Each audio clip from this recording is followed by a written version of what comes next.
Detik-detik terakhir ketika Tuhan Yesus mau ditangkap oleh prajurit Romawi. Pada waktu itu saudara, Yesus merasa sedih. Dia merasa takut. Dia merasa gentar. Timbul pertanyaan, kenapa Yesus ini bisa merasa takut, bisa merasa sedih, bisa merasa gentar? Padahal Yesus itu kan Tuhan. Dia kan yang berkuasa atas dunia ini. Saudara, saya mau kasih tahu, Yesus itu adalah 100% manusia, dia juga 100% Allah. Nah, karena Yesus ini adalah 100% manusia, makanya dia ada rasa takut, ada rasa sedih, ada rasa gentar. Ya. Karena dia ini manusia seperti saudara dan saya. Ketika Tuhan Yesus mau ditangkap, yang Yesus lakukan, dia cuma berdoa. Kenapa Yesus itu harus berdoa? Meskipun dia adalah Tuhan, meskipun dia adalah Allah, tetapi saudara, ketika dia berdoa, karena dia ingin memberikan contoh, dia ingin memberikan teladan bagi saudara dan saya. Kenapa? Karena cuma doa kekuatan kita ketika kita mengalami beban, masalah, persoalan apapun. Amin. Kalau tanpa doa saudara, saudara akan tetap seperti itu. Tidak akan pernah mengalami jalan keluar. Saudara, Alkitab katakan begini.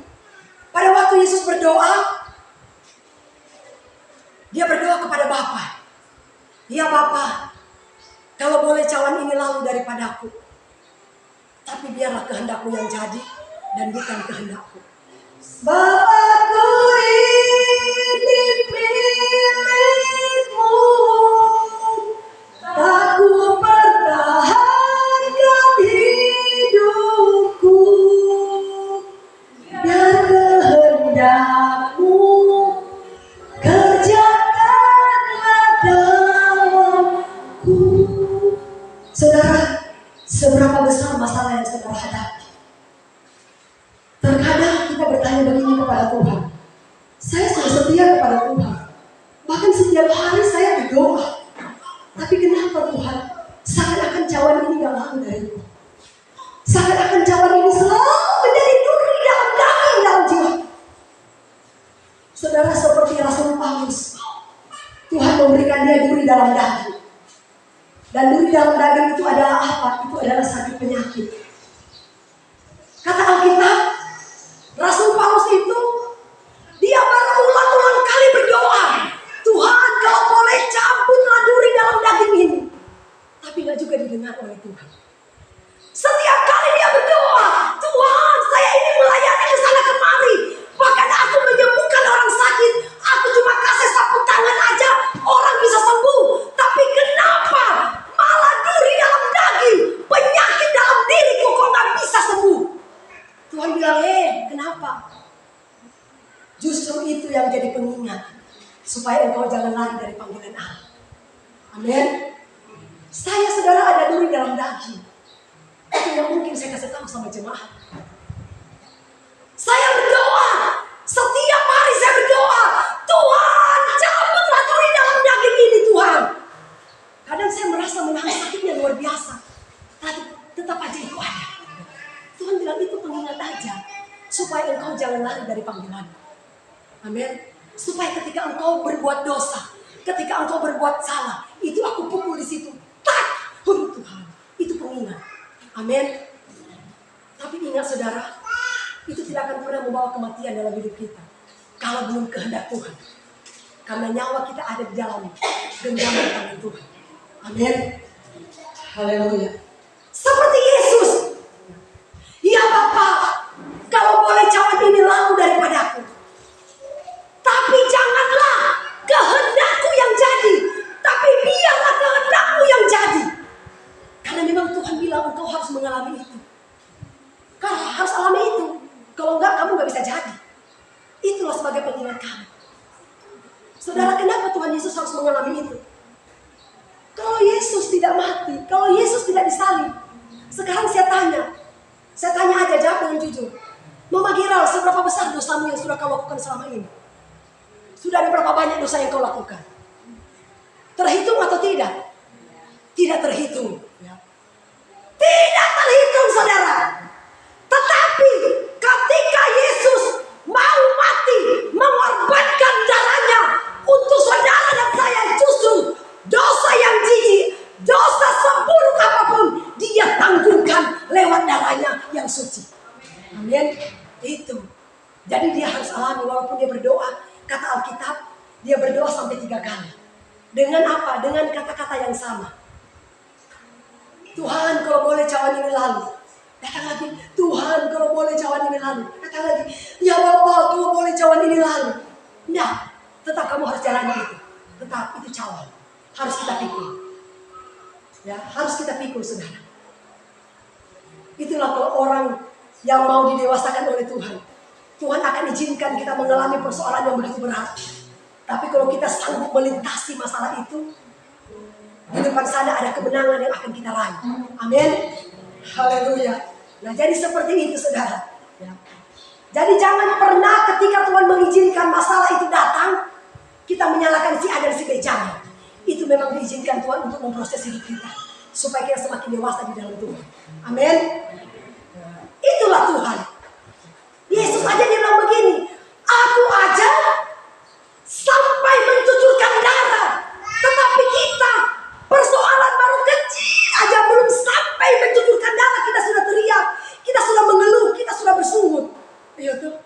Tapi Yesus bilang begini, penderitaanku masih lebih berat dari kalian. Iya tuh. Saudara, ketika saya mengalami masalah tekanan yang begitu luar biasa, yang sangat mengganggu perasaan batin saya, apakah yang saya lakukan? Saya cuma berlutut di kaki Tuhan. Amin. Karena saya tahu cuma di dalam hadirat Tuhan saya bisa kenal. Cuma di dalam hadirat Tuhan rohku semakin kuat. Sebab apa? Kalau saya tidak berdoa, saya bisa lemah dan saya bisa pergi meninggalkan Tuhan. Tetapi Tuhan mengizinkan masalah itu ada dalam hidup saya. Saya masih berdiri sampai detik ini. Semua karena anugerah Tuhan. Amin. Setiap pagi saudara saya sudah bangun. Suamiku jadi saksi. Karena sudah jam 2 pagi saya sudah bangun berdoa. Saya menghadap hadirat Tuhan. Kalau ada sesuatu hal yang salah, tindakan saya yang salah, yang tidak berkenan di hati Tuhan, yang menyakiti hati Tuhan, tolong ampuni saya Tuhan. Ampuni saya Tuhan. Dan saya terus berusaha berjuang. Seperti Bapak Ibu Saudara, sampai detik ini kita masih sama-sama berjuang. Amin. Saya tidak pernah merasa bahwa saya lebih kudus dari saudara, tidak. Saya juga seringkali jatuh bangun. Tetapi saya masih tetap berjuang sampai detik ini. Saya berdoa kepada Tuhan, biar Tuhan selalu memberikan kekuatan bagi saya ketika saya melayani Tuhan. Amin. Tuhan bilang, bereskan hatimu. Bereskan hatimu. Saudara, memang tidak gampang kita berumah tangga. Iya tak? Iya. Padahal pernah gak mengalami masalah rumah tangga? Pernah. Mama Gerald pernah gak mengalami masalah rumah tangga? Pernah. Nggak gampang.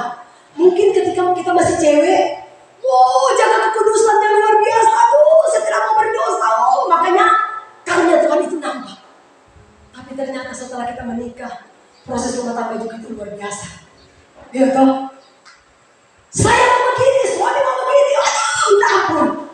Itu susah. Haleluya, susah saudara. Makanya saya terus berdoa kepada Tuhan, berikan saya kekuatan. Kalau hubungan kita ini erat dengan Tuhan, kita bisa dengar suara Tuhan.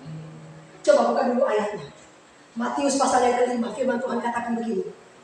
Tidak ada seorang pun yang bisa melihat Tuhan kalau tanpa kekudusan. Betul nggak? Berarti kalau kita hidup dalam kekudusan, kita bisa bercakap-cakap dengan Tuhan. Seperti nabi-nabi dulu, Abraham, Samuel, mereka hidup dalam kekudusan. Makanya Alkitab katakan, sesungguhnya tangan Tuhan tidak kurang panjang untuk menolong. Telinga Tuhan tidak kurang tajam untuk mendengar doa-doa kita. Tetapi yang menjadi pemisah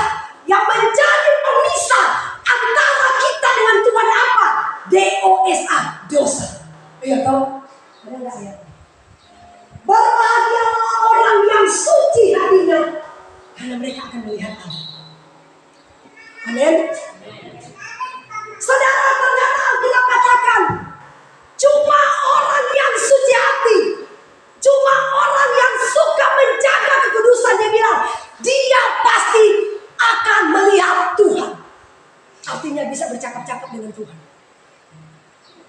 Yesaya pasal yang ke-29. Saudara lihat. Sesungguhnya tangan Tuhan tidak terlalu panjang untuk menyelamatkan. Dan pendengarannya tidak terlalu tajam untuk mendengar. Saudara lihat. Terus. Dia bilang, tetapi dia merupakan pemisah antara kamu dan Allahmu ialah segala kejahatanmu. Dan yang membuat dia menyembunyikan diri terhadap kamu dengan sehingga ia tidak ingat kamu berdoa dosa. Berarti kan kalau kita hidup dalam kekudusan, kita bisa melihat Tuhan. Ya kan?